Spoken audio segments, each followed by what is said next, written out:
pa rin ako ng 15 speed dito sa tabing dagat.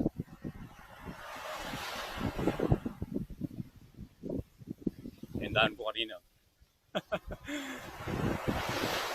Matigas naman dito.